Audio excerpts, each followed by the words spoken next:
Your child just had a meltdown in the middle of the grocery store. Everyone is staring. You feel embarrassed, exhausted, maybe even a little ashamed. And somewhere in the back of your mind, a quiet voice whispers, "Am I doing this wrong? What if I told you that that meltdown, the screaming, the tears, the chaos, is actually your child trying to communicate something deeply important? Not manipulating you, not being difficult, communicating." That idea comes from a psychologist most people have never heard of. His name was Alfred Adler, and the way he understood children, what they need, why they behave the way they do, what they're really asking for, is one of the most quietly revolutionary things I've ever come across. Stay with me, because what you're about to hear might completely change how you see your kid. Adler believed something radical for his time, and honestly, still radical today, that every human being, including every child, has one core need above all others. Not food, not comfort, not even safety. The need to belong. To feel that they matter.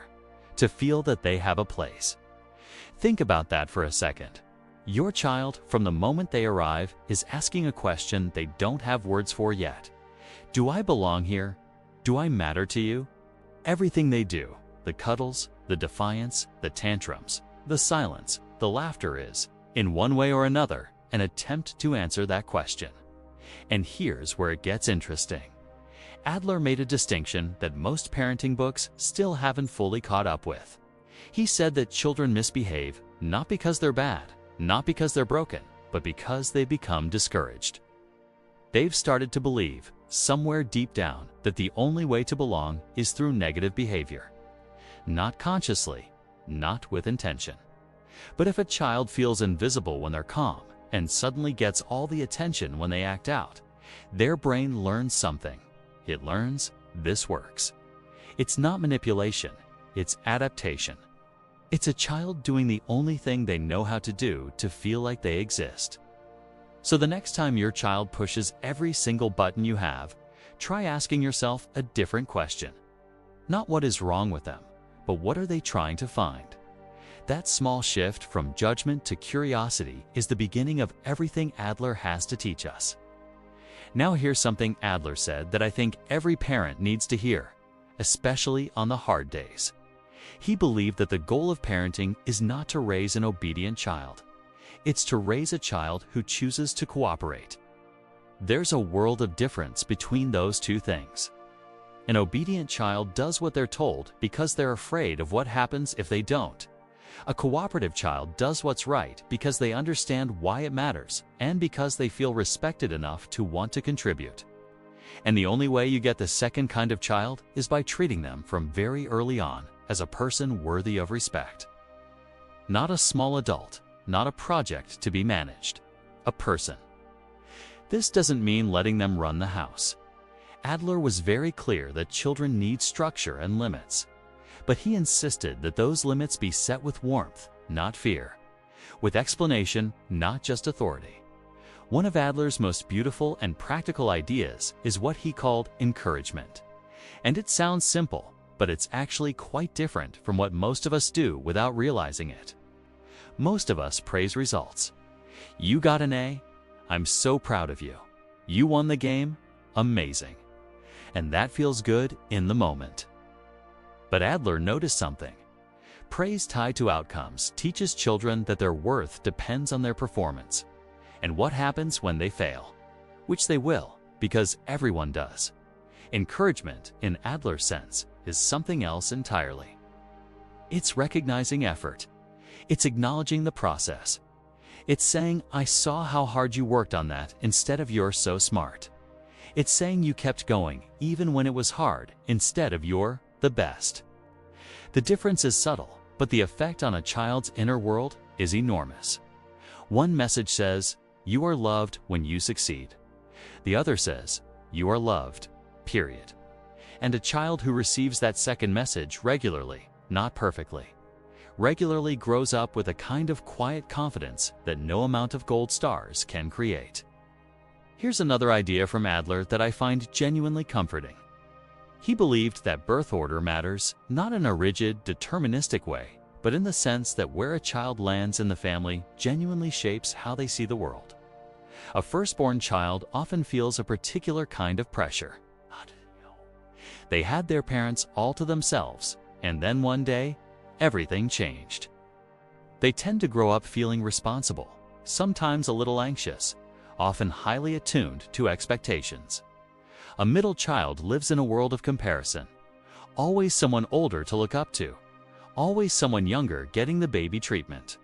They often become extraordinary diplomats, creative in finding their own space, deeply attuned to fairness. A youngest child has never been dethroned. They're used to being the small one, the charming one, the one everyone helps. They often grow up with tremendous social ease and sometimes a quiet struggle with self-reliance. None of these are destiny, but they're useful maps. They help you understand why your children might be so different from each other even though they grew up in the same house. Because, in many ways, they didn't. They grew up in different family dynamics, with different pressures, different roles. Now, I want to talk about something Adler called the family atmosphere, because I think it's one of the most important and most overlooked things he ever wrote about. He said that children don't learn from what you tell them. They learn from what they absorb. The emotional texture of your home, how you and your partner speak to each other, how conflict is handled, whether warmth is present, whether people apologize, whether mistakes are met with compassion or shame. All of that is being absorbed quietly and continuously by your children.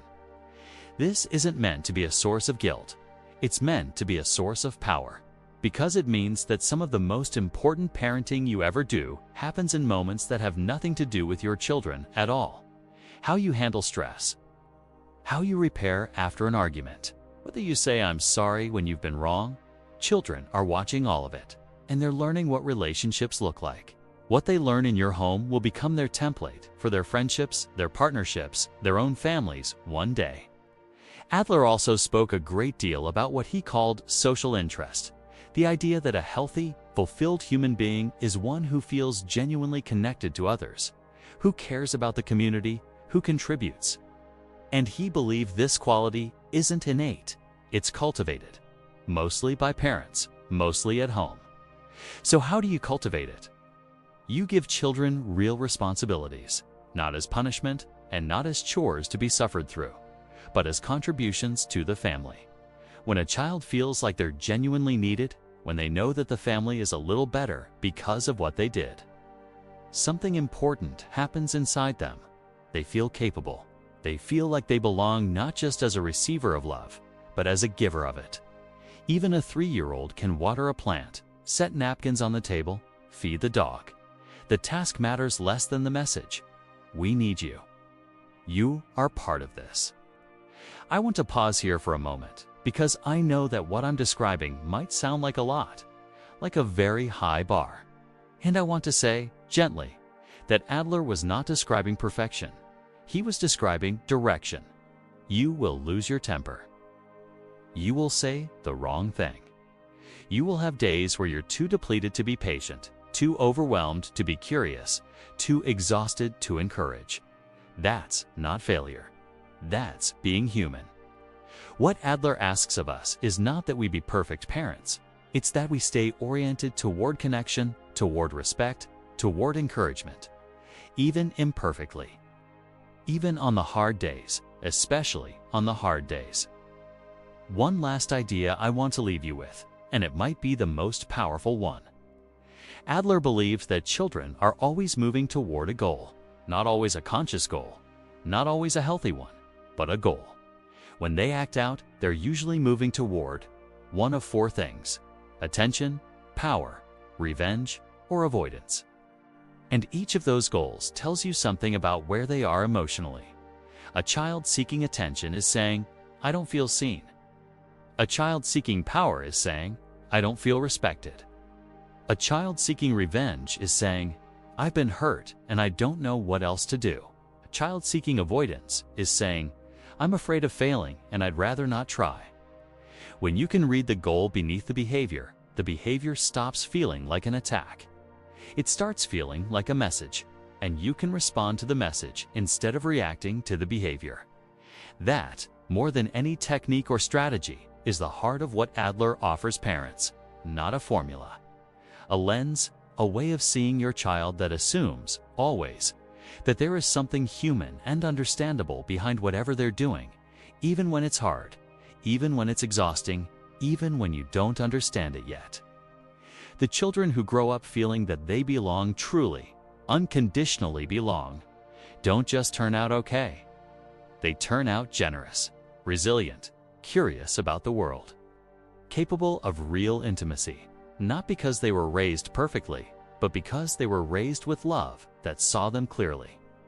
That's the invitation Adler extends to every parent, not to be perfect, to be present, not to control, to connect. And the beautiful thing is, you're already doing more than you think. If this resonated with you, share it with someone who needs to hear this. Don't forget to like the video, and if you want more videos like this, make sure to subscribe. I'll see you in the next one.